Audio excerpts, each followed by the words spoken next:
نحن نزلنا الذكر وإنا له لحافظون.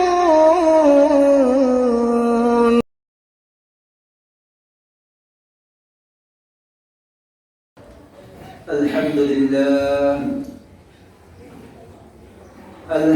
لله نحمده ونستعينه ونستغفره ونعوذ بالله من شرور أنفسنا من يهده الله فلا مضل له ومن يضلله فلا هادي له ونشهد أن لا إله إلا الله وحده لا شريك له ونشهد أن سيدنا وسندنا وحبيبنا وطبيبنا ومولانا محمد الذي أرسله الله تبارك وتعالى بالحق بشيرا ونذيرا وداعيا إلى الله بإذنه وسراجا منيرا. أما بعد فقد قال الله تبارك وتعالى في كلامه المجيد والفرقان الحميد فأعوذ بالله من الشيطان الرجيم بسم الله الرحمن الرحيم يا أيها الذين آمنوا توبوا إلى الله توبة نصوحا. وقال تبارك وتعالى في شان حبيبه مخبرا وآمرا يا أيها الذين آمنوا صلوا عليه وسلموا تسليما. شباب إبراهيم قل اللهم صل على محمد وعلى آل محمد كما صليت على إبراهيم وعلى آل إبراهيم إنك حميد مجيد. اللهم بارك على محمد وعلى آل محمد كما باركت على إبراهيم وعلى آل إبراهيم إنك حميد مجيد. سبحانك لا علم لنا إلا ما علمتنا إنك أنت العليم الحكيم. الحمد لله মহান রব্বুল আলামিনের দরবারে লাখো কোটি শুকরিয়া যে মহান রব্বুল আলামিন আমাদেরকে মহব্বত করে অনুগ্রহ করে তার ঘর এই মসজিদে আসার তৌফিক দান করেছেন এবং কিছু কথা বলার এবং শোনার তৌফিক দান করেছেন। এই জন্য অন্তর থেকে শুকরিয়া আদায় করি আলহামদুলিল্লাহ। মুআজ্জাজ মুহতারাম হাজিরিন, আমি আজকে আপনাদের সামনে ওই আয়াতটি তেলাওয়াত করেছি যে আয়াত আমি গত জুমাতে তেলাওয়াত করেছিলাম এবং যে আয়াতের উপর সংক্ষিপ্ত কিছু আলোচনা গত জুমায় হয়েছিল। আজকেও ওই আয়াতটি তেলাওয়াত করা হয়েছে এবং এর বাকি আলোচনা করার চেষ্টা করব আমার তৌফিক ইল্লা বিল্লাহ। তো গত জুমায় যে আয়াতটি তেলাওয়াত করেছিলাম আর আজকের তেলাওয়াতকৃত আয়াত একই আয়াত। সেটা কি? এই আয়াতের ভিতরে আল্লাহ রাব্বুল আলামিন বান্দাদেরকে কি বলতেছেন? ইয়া আইয়ুহাল্লাযীনা আমানু, ইয়া আইয়ুহাল্লাযীনা আমানু, হে ঈমানদারেরা, হে ঈমানদার বান্দারা, তুবু ইলাল্লাহি তাওবাতান নাসুহা, তোমরা আল্লাহ তাআলার কাছে প্রকৃত পক্ষে যেটাকে তওবা বলা হয় ওইরকম তওবা তোমরা আল্লাহ রাব্বুল আলামিনের কাছে করো। এটা কি কারণে আল্লাহ রাব্বুল আলামিন বান্দাদেরকে তওবা করার কথা বারবার বলেছেন? এর হিকমত গত জুমায় বলেছিলাম যে আল্লাহ রাব্বুল আলামিন বান্দাকে কখনো চান না আযাব দিতে। এজন্য বান্দা যখনই গুনাহ করবে, খারাপ কাজ করবে, গুনাহর প্রভাব তার ভিতরে পড়ে যাবে, তখন বান্দা যেন তওবা করে আল্লাহর আদরণীয় বান্দা আবার আদরণীয় হয়ে যেতে পারে। এই গুনাহ অনেক সময় আমাদের বুঝে আসে না গুনাহ কাকে বলা হয়। এজন্য এটা আগে জানা থাকা দরকার গুনাহ কাকে বলে।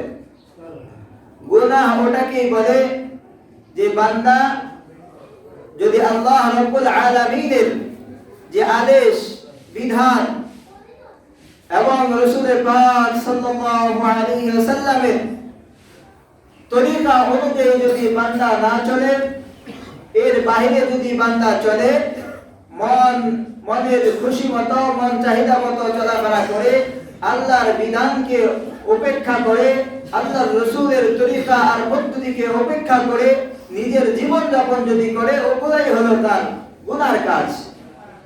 যে জিন্দেগিটা সে গঠন করবে আল্লাহর বিধান এবং নবীর তরিকা ব্যতীত, ওটাই হলো গুনাহের জিন্দেগি। এজন্য মুহতারাম হাজিরিন, এই গুনাহ থেকে নিজেকে বাঁচতে হবে এবং আল্লাহর কাছে তওবা করতে হবে। তো এই গুনাহ যদি থাকে তাহলে মানুষের জীবনকে কেমন ভাবে ধ্বংস করে দেয়, যে লবণ যেভাবে লোহাকে নষ্ট করে দেয়। লোহা এত শক্ত, এত মজবুত, এরপরেও ওই লোহার ভিতরে যদি লবণের ছিটা পড়ে তাহলে ওই লোহার ভিতরে কি ধরে? মরিচা ধরে। ওই লোহার ভিতরে যখন মরিচা ধরে যায় তো এটা ক্যান্সারের রূপ ধারণ করে। ক্যান্সার হলে যেরকম মানুষের অঙ্গকে কেটে ফেলতে হয়, যদি কেটে না ফেলে তাহলে এই ক্যান্সার মানুষের শরীরে আরো বিস্তার লাভ করতে থাকে। এক সময় লোকটা মারা যায়, সারা অঙ্গে তার ক্যান্সার ছড়িয়ে পড়ে। ঠিক তদ্রূপ ভাবে ওই লোহার ভিতরে লবণ লাগলে আর মরিচা লাগলে ওই মরিচাটাও এক সময় লোহাকে ধ্বংস করে দেয়।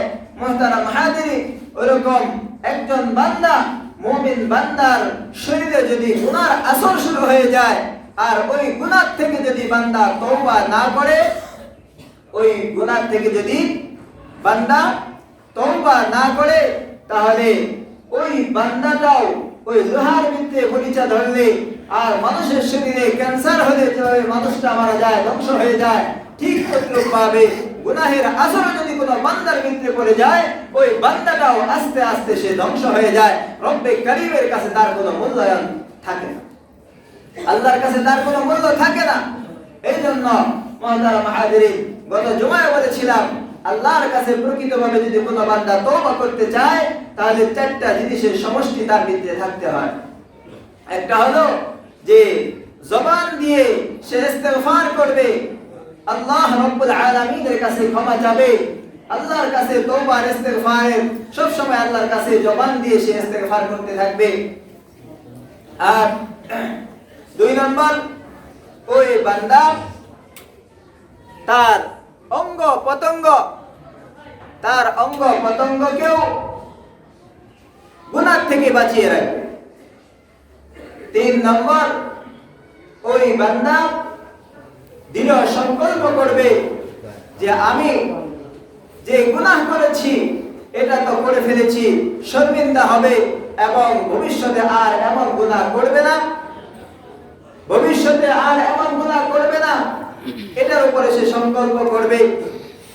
আর চার নম্বর, সে খারাপ মানুষের সোহবত থেকে, খারাপ মানুষের সংস্রব থেকে বেঁচে থাকবে। এই চারটা জিনিসের সমষ্টি যখন বান্দার ভিতরে এসে যাবে তখন তার জন্য তওবা নসুহা তার জন্য সহজ হয়ে যাবে। আর সাথে সাথে গুনাহকে বড় মনে করতে হবে, গুনাহকে কখনোই ছোট মনে করা যাবে না, গুনাহকে কখনোই কি করা যাবে না, ছোট মনে করা যাবে না, খারাপ মনে করতে হবে।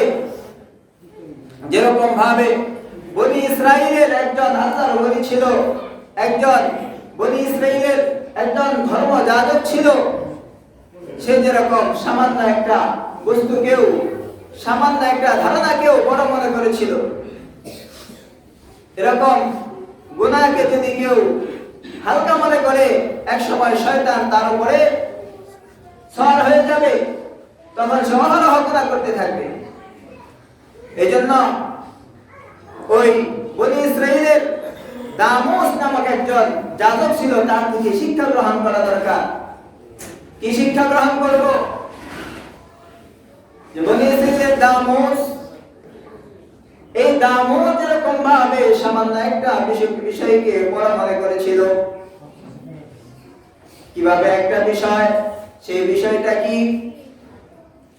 এই দামুস সে অনেক বড় ধর্মযাজক ছিল। আল্লাহ রাব্বুল আলামিন এই দামুসকে অনেক ইলম দান করেছিলেন, অনেক জ্ঞান দান করেছিলেন। এই দামুস সর্বদাই আল্লাহ রাব্বুল আলামিনের ইবাদতের ভিতরে মগ্ন থাকতো, সব সময় আল্লাহর ইবাদত নিয়ে পড়ে থাকতো। ওই দামুস এক সময় এক এলাকা দিয়ে অতিক্রম করতেছিল। অতিক্রম করার সময় এলাকার ভিতরে বিশাল বড় এক পাহাড় দেখতে পায়। আর এই পাহাড়টা দেখে সে চিন্তা ফিকির করা শুরু করে দিল। মুহতারাম হাজিরিন, দামুস এভাবে চিন্তা করা শুরু করলো যে রব্বে করিম আমাকে তার ইবাদত করার জন্য তৈরি করেছেন, তার মাখলুক নিয়ে চিন্তা করে ভুল ধরার জন্য আমাকে তৈরি করেন নাই। আমি তো ইবাদত বাদ দিয়ে কেমন যেন আল্লাহর উপদেষ্টা বনে গেলাম। যদি রব্বে করিম হাসরের ময়দানে আমাকে জিজ্ঞাসা করে, ও দামুস, আমি তো তোকে আমার বান্দা হিসেবে তৈরি করেছিলাম বন্দেগী করার জন্য, ও দামুস তুই বন্দেগী করা বাদ দিয়ে আমি রব্বে করিমের উপদেষ্টা বনে গিয়েছিলি, আমার সৃষ্টির ভুল তুই ধরা শুরু করে দিয়েছিলি। এই চিন্তা যখন দামুসের ভিতরে চলে আসলো, সাথে সাথে দামুস চিন্তায় পেরেশান হয়ে গেল, কি করা যায়, আমি বড় অপরাধ করে ফেলেছি, রব্বে করিমের সৃষ্টির ভিতরে আমি ভুল করে ফেলেছি। মুহতারাম হাজিরিন, এই চিন্তা যখন দামুসের ভিতরে এসে যায় তো দামুস তখন সিদ্ধান্ত নিয়ে নিল, যতক্ষণ পর্যন্ত রব্বে করিমের পক্ষ থেকে আমি স্পষ্ট আমার ক্ষমার ঘোষণা না পাবো ততক্ষণ পর্যন্ত আমি আর কখনোই পানাহার করব না। মুহতারাম হাজিরিন, দামুস এই সিদ্ধান্ত গ্রহণ করলো আর সেই পাহাড় পাড়ি দিয়ে সে চলে গেল রব্বে কারীমের কাছে কান্না করে আর তওবা করে, ও রব্বে কারীম ভুল করে ফেলেছি মাফ করে দাও, ও রব্বে কারীম ভুল করে ফেলেছি মাফ করে দাও, পানাহার গ্রহণ করে নাও। এক সময় ওই দামুসের এলাকায় একটা বিবাহের বড় অনুষ্ঠান, অনেক জাঁকজমকপূর্ণ অনুষ্ঠান। তো অনুষ্ঠানের ভিতরে দামুসকে দাওয়াত করা হয়েছে। দামুস অনুষ্ঠানে অংশগ্রহণ করেছেন। অংশগ্রহণ করে না খেয়ে তিনি চলে আসবেন, কিন্তু ওনার ভক্তরা বলতেছে না না, গ্রামের লোকজন বলতেছে না না, আল্লাহর ওলিকে না খাইয়ে, খানা না খাইয়ে এখানে বিদায় করা যাবে না। উনি বলে দরকার নাই, আমি খানা খাবো না, চলে যাব, তোমরা তোমাদের কাজ করো। কোনোভাবে দামুসকে তারা ছাড়ে না। দামুস বলে আমি খানা খাবো না, লোকজন বলে না খানা খেতেই হবে, অন্যথায় নিজের খাবেন না, কারণটা বলে দিতে হবে। দামুস যখন কোনো উপায় না দেখলেন, অবশেষে এলাকার লোকদেরকে বললেন, ও এলাকার লোকেরা, ও আমার ভাইরা, আমি তো রব্বে কারীমের সাথে এরকম একটা বেয়াদবি করে ফেলেছি, যে পর্যন্ত আমি রব্বে কারীমের কাছ থেকে ক্ষমা না পাবো, আমার অন্তর যতক্ষণ পর্যন্ত সাক্ষ্য না দিবে যা রব্বে কারীম আমাকে ক্ষমা করে দিয়েছে, ততক্ষণ পর্যন্ত আমি দানা পিনা গ্রহণ করবো না। এটা দেখে এই কথা যখন এলাকার মানুষ শুনলো, তো সমস্ত মানুষগুলা অট্ট হাসিতে ফেটে পড়ল, বলে হায় হায়, ও দামুস, তুমি তো অনেক বড় আল্লাহওয়ালা, রব্বে কারীম তোমাকে অনেক ইলম দান করেছেন, তুমি এমন কোন গুনাহ করলা এর কারণে তোমার খানা পিনা ছেড়ে দিতে হবে। ও দামুস, তুমি আমাদের কথা রেখে আজকে তুমি খানা খেয়ে নাও, আর এই খানা খাওয়ার কারণে যদি কোনো গুনাহ হয়ে যায়, তো আমরা সবাই মিলে তোমার গুনাহটাকে ভাগাভাগি করে নিয়ে নেব। বলেন নাউযুবিল্লাহ। মুহতারাম হাজিরিন, যখন এলাকার লোকগুলো এই কথা বলল, ও দামুস, যদি খানা খাওয়ার কারণে কোনো গুনাহ হয়ে যায়, তো আমরা সবাই মিলে তোমার গুনাহটাকে মাফ করে দেব। এটা রব্বে কারীমের কাছে বড় খারাপ লেগেছে। তো রব্বে কারীম দামুসের অন্তরের ভিতরে রক্ষা করে দিয়েছেন। দামুসকে এর অন্তরে রক্ষা করে দিয়েছেন। ও দামুস, এই এলাকার লোকগুলা গুনাহকে হালকা মনে করে, গুনাহকে বড় হালকা মনে করে, এখানে তোমার থাকা ঠিক হবে না। ও দামুস, তুমি এলাকা ছেড়ে চলে যাও, এলাকা ছেড়ে চলে যাও। মুহতারাম হাজিরিন, তো দামুস এলাকা ছেড়ে চলে গিয়েছে। যে এলাকার মানুষ গুনাহকে হালকা মনে করে, গুনাহকে তারা বাগবাটোয়ারা করে সম্পদের মতো নিয়ে নিতে চায়, তো এদের ভিতরে তো আল্লাহর ভয় নেই, এদের ভিতরে গুনাহের কোনো ভয় নেই, এদের উপর আযাব যে কোনো মূল্যে যে কোনো সময় চলে আসতে পারে। তো দামুস সেখান থেকে চলে গিয়েছে। মুহতারাম হাজিরিন, এরকম ওই বনি ইসরাঈলদের মতো, ওই দামুসের এলাকাবাসীর মতো আমাদের গুনাহকে খাটো মনে করা যাবে না। গুনাহকে যখনই বান্দা খাটো মনে করবে, ছোট মনে করবে, তো আল্লাহর বিধান তার কাছে হালকা মনে হবে। আল্লাহ রাব্বুল আলামিনের বিধান ওই বান্দার কাছে হালকা মনে হবে, আর ওই বান্দার কখনোই তওবায়ে নাসুহা তার কপালে জুটবে না। এইজন্য বুজুর্গানে দ্বীন বলেন, তওবায়ে নাসুহা যদি কপালে জুটতে হয়, তাহলে গুনাহকে যত সামান্যই হোক না কেন সেটাকে বড় মনে করতে হবে, তাহলেই তোমার কাছে আল্লাহর বিধান বড় মনে হবে, আল্লাহর বিধানকে কখনোই ছোট মনে হবে না। মুহতারাম হাজিরিন, আল্লাহর বিধান যদি ছোট কেউ মনে করে, আল্লাহর বিধানকে যদি কেউ হালকা মনে করে, একটা বিধানকে যদি হালকা মনে করাটা তার জন্য, তার ধ্বংস হওয়ার জন্য যথেষ্ট হতে পারে, তার বেঈমান হয়ে মৃত্যু হওয়ার আশঙ্কা আছে। সেটা যত ছোট বিধানই হোক না কেন, কোন বিধানকে হালকা মনে না করা, পর্দার বিধানকে কষ্টকর মনে না করা, যে আল্লাহ এটা কেমন বিধান দিল পর্দা করা, এরকম তুচ্ছ-তাচ্ছিল্য না করা, আবার হালকা মনে না করা। যে একজন ব্যক্তি ছিল জৈনব বুজুর্গের একটা ঘটনা। আল্লামা জুলফিকার আলী নকশবন্দি দামাত বারাকাতুহু পাকিস্তানের অনেক বড় একজন আল্লাহ ওয়ালা তিনি তার খুতবাতের ভিতরে লেখেন, একজন বুজুর্গ আল্লাহ ওয়ালা ব্যক্তি এই ঘটনা বর্ণনা করেছেন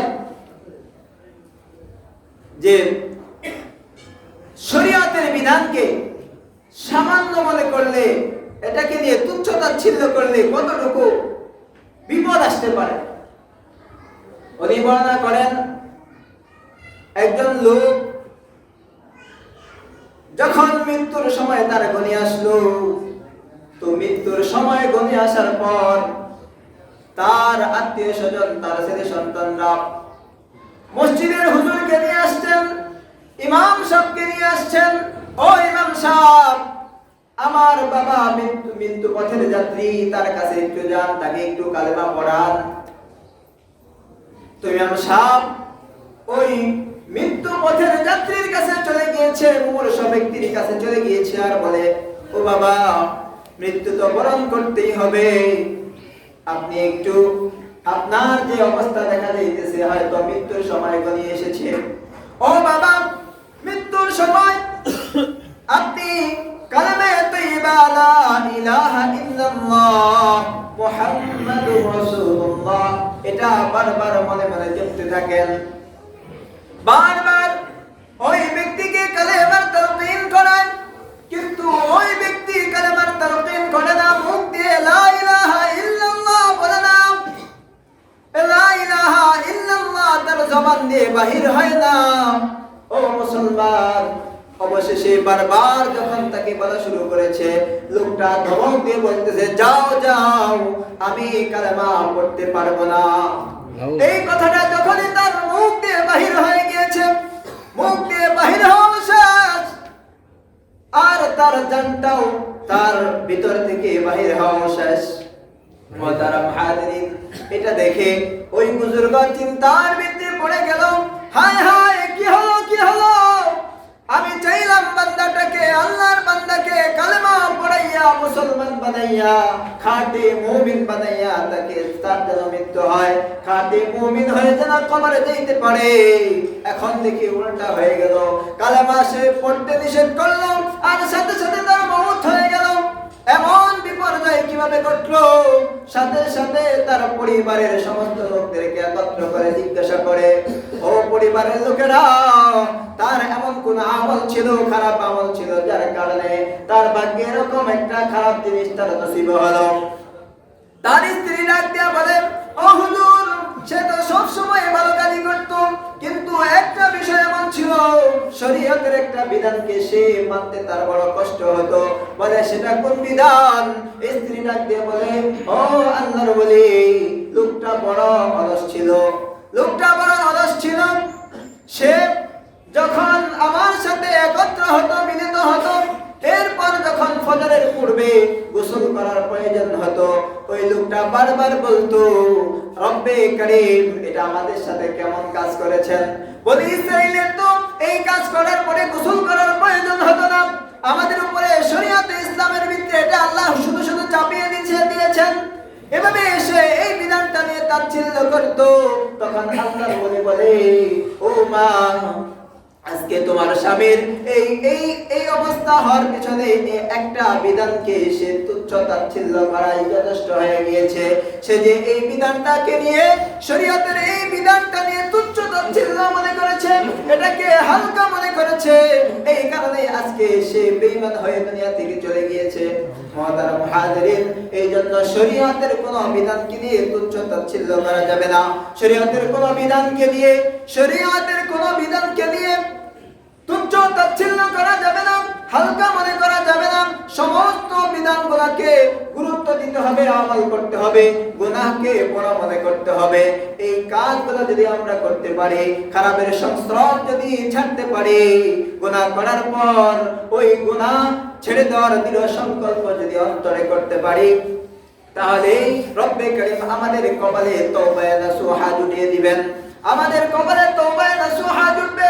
আর তওবা নাসুহা যদি জুটে যায়, রব্বে কারীমের কাছে যদি আমরা তওবাটাকে এইভাবে করতে পারি, তাহলে যত বড় গুনাহগারই হোক না কেন, ওই গুনাহগার বান্দাকে রব্বে কারীম খালেস তওবার কারণে তার সমস্ত গুনাহগুলোকে maaf করে দেন। বলেন সুবহানাল্লাহ। মুহতারাম হাজিরিন, উদাহরণ দিয়ে বোঝানোর জন্য হযরত ওমর ফারুক রাদিয়াল্লাহু তাআলা আনহু, আল্লাহর রাসূলের দ্বিতীয় খলিফা হযরত ওমর ফারুক রাদিয়াল্লাহু তাআলা আনহু, তার জামানার তার সাথে একটা ঘটনা বর্ণনা করতেছি। আল্লাহর রাসূলের জামানা, আল্লাহর রাসূলের হায়াতের জিন্দেগিতে হযরত ওমর ফারুক রাদিয়াল্লাহু তাআলা আনহু ঘর থেকে বাহির হয়েছেন, আল্লাহর রাসূলের কাছে যাবেন। ঘর থেকে বাহির হওয়ার পর রাস্তার ভিতরে দেখতেছেন একটা যুবক জার করে কান্না করতেছে, জার করে কান্না করতেছে। ওই যুবকের কান্নার স্টাইলটা এমন ছিল যে ব্যক্তি দেখে, ওই ব্যক্তি তার কান্নার করুণ দৃশ্য দেখে তার চোখেও পানি চলে আসে। এমন জার করে যুবকটা কাঁদতেছে। হযরত ওমর ফারুক রাদিয়াল্লাহু তাআলা আনহু যুবকটাকে জিজ্ঞাসা করে, ও যুবক, কি জন্য তুমি কান্না করতেছো, কি হয়েছে তোমার? যুবকটা বলে, ও ওমর ফারুক, আমাকে আল্লাহর রাসূলের দরবারে নিয়ে যাও, আমি তো অনেক বড় গুনাহ করে ফেলেছি, জানি না রব্বে কারীম আমাকে maaf করবেন কিনা। হযরত ওমর ফারুক বলে, চলো চলো, আল্লাহর রাসূলের দরবারে তোমাকে নিয়ে যাই। আল্লাহর রাসূলকে তুমি জিজ্ঞাসা করবা রব্বে কারীম তোমাকে maaf করবেন কি করবেন না। হযরত ওমর ফারুক আল্লাহর রাসূলের কাছে গিয়ে ওই যুবককে বলে, ও যুবক, এখানে বসো বসো, আমি রাসূল কারীম সাল্লাল্লাহু আলাইহি ওয়াসাল্লামকে তোমার ব্যাপারে সংবাদটা পৌঁছে দেই। সংবাদ পৌঁছাইতে গিয়ে হযরত ওমর ফারুক পর্যন্ত আল্লাহর রাসূলের সামনে কন্দন করা শুরু করে দিয়েছেন। আল্লাহর রাসূলের সামনে গিয়ে হযরত ওমর ফারুক জার করে কান্না শুরু করে দিয়েছে। আল্লাহর রাসূল বলেন, ও ওমর, তুমি কি জন্য কাঁদতেছো, তুমি কি জন্য কাঁদো? হযরত ওমর ফারুক ডাক দিয়ে বলে, ইয়া রাসূলুল্লাহ, বাইরে একজন যুবককে আমি রেখে এসেছি, তার কান্না দেখে আমিও আর কান্নাকে থামিয়ে রাখতে পারতেছি না। ইয়া রাসূলুল্লাহ, যুবকটা বলে, কি যেন একটা বড় গুনাহ করে ফেলেছে, যে গুনাহর কারণে এই যুবকটা বারবার জার হয়ে কাঁদতেছে। আল্লাহর রাসূল বলেন, যুবকটাকে আমার কাছে নিয়ে আসো। যুবকটাকে যখন আল্লাহর রাসূলের কাছে নিয়ে আসা হয়েছে, তো আল্লাহর রাসূল জিজ্ঞাসা করে, ও যুবক, তুমি কি জন্য কাঁদো, তুমি কি জন্য কাঁদো? যুবকটা ডাক দিয়ে বলে, ইয়া রাসূলুল্লাহ, অনেক বড় গুনাহ করে ফেলেছি। আল্লাহর রাসূল তাকে ডাক দিয়ে বলে, ও যুবক, তুমি যে এমন ভাবে কান্না করতেছো, তোমার গুনাহ কি আল্লাহর আরশের থেকেও বড় হয়ে গিয়েছে? যুবক বলে, না না ইয়া রাসূলুল্লাহ, আল্লাহর আরশের থেকে তো আমার গুনাহ বড় হয়ে যায় নাই। এরপরে যুবককে ডাক দিয়ে বলে, ও যুবক, তুমি যেভাবে কান্না করতেছো, আল্লাহর কুরসির থেকে কি তোমার গুনাহটা অনেক বড় হয়? না না। আল্লাহর রাসূল বলেন, ও যুবক, তোমার গুনাহ যদি আল্লাহর আরশের সমপরিমাণ হয়ে যায়, আর তুমি যদি খাঁটি দিলে তওবা করো, রব্বে কারীম তোমার সমস্ত গুনাহ maaf করে দিবেন। বলেন সুবহানাল্লাহ।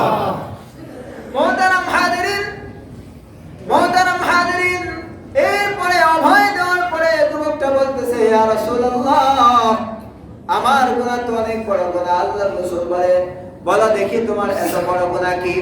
যুবকটা ডাকিয়ে বলে, ইয়া রাসূলুল্লাহ, আমি দীর্ঘদিন যাবত মানুষের কাফনের চুরি করতাম, আর এগুলা বাজারে নিয়ে বিক্রি করতাম। ইয়া রাসূলুল্লাহ, অল্প কয়েকদিন আগের ঘটনা, আমি মদিনার একজন সুন্দরী রূপসী মেয়ে মারা গেল, আর ওই সুন্দরী রূপসী মেয়ের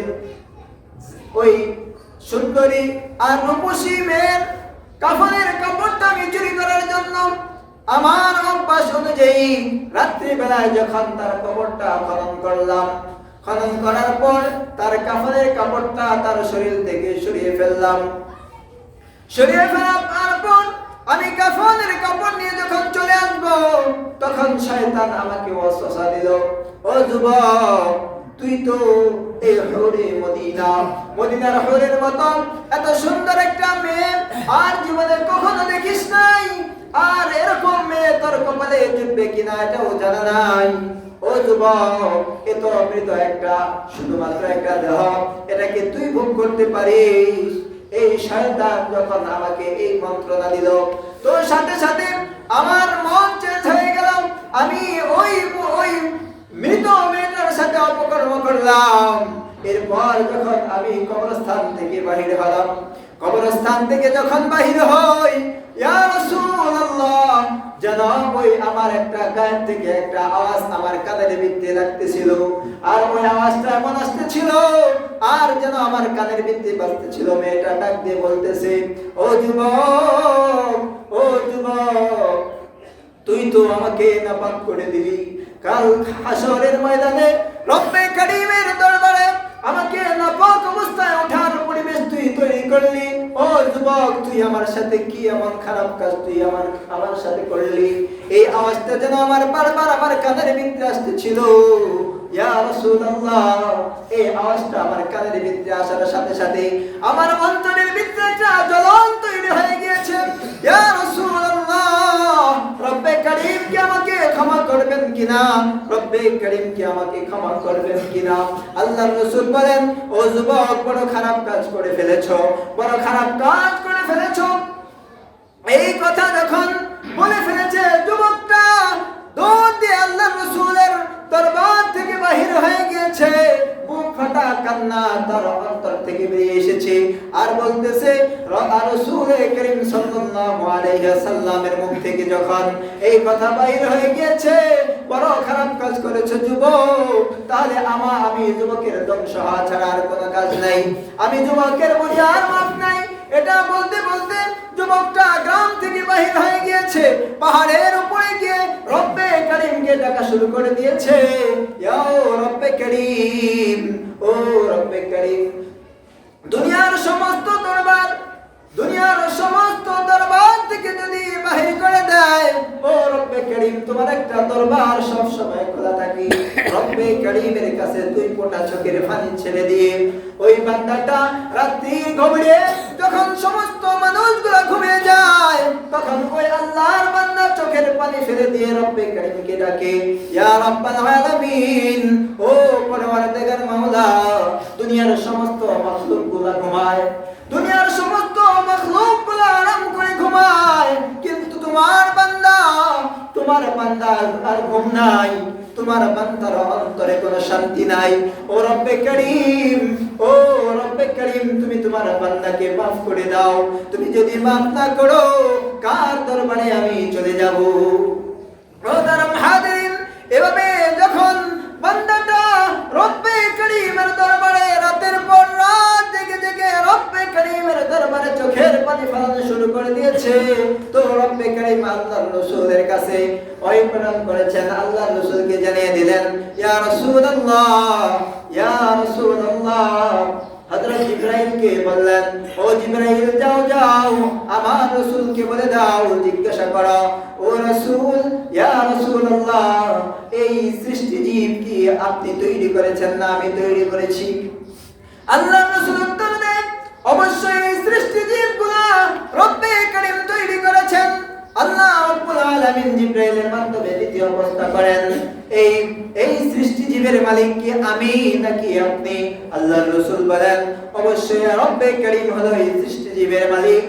তখন আল্লাহ রাব্বুল আলামিন বলতেছেন জিবরাইলের মাধ্যমে, আল্লাহর রাসূলকে বলতেছেন, ইয়া রাসূলুল্লাহ, আমি রব্বে কারীম তার জীবনের সমস্ত গুনাহ খাতাগুলোকে maaf করে দিয়েছি। বলেন সুবহানাল্লাহ। মুহতারাম হাজিরিন, তো এরকম একজন পাপিষ্ঠ, এরকম একজন গর্হিত কাজ করলে ওয়ালা বান্দা, এরকম ভাবে সে রব্বে কারীমের দরবারে যখন দুই চোখের দুই ফোঁটা পানি ফেলেছে, গুনার কাজ করেছে, এরপরে ক্ষমা চেয়েছে, তো রব্বে করিম রাসূলে পাকের মাধ্যমে ওই গুনাহগার বান্দাটার ক্ষমার সুসংবাদ ওই গুনাহগার বান্দাকে দিয়ে দিয়েছেন। বলেন সুবহানাল্লাহ।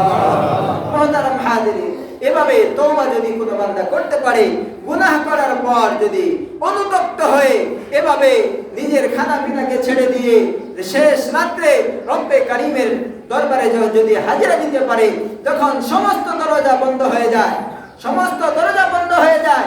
যে টাইমটাতে সারা দিন মানুষ আল্লাহকে ডাকে, সারা দিন মানুষ আল্লাহকে ডাকে, আর ওই সময় আল্লাহ বান্দাদেরকে ডাকে, আল্লাহ বান্দাদেরকে ডাকতে থাকে। আলা মিন মুস্তাগফিরিন ফাগফির লা, আলা মিন মুস্তারজিকিন ফারযুক লা, আলা মুবতালান ফাআফিয়া, আলা কাদা আলা কাদা।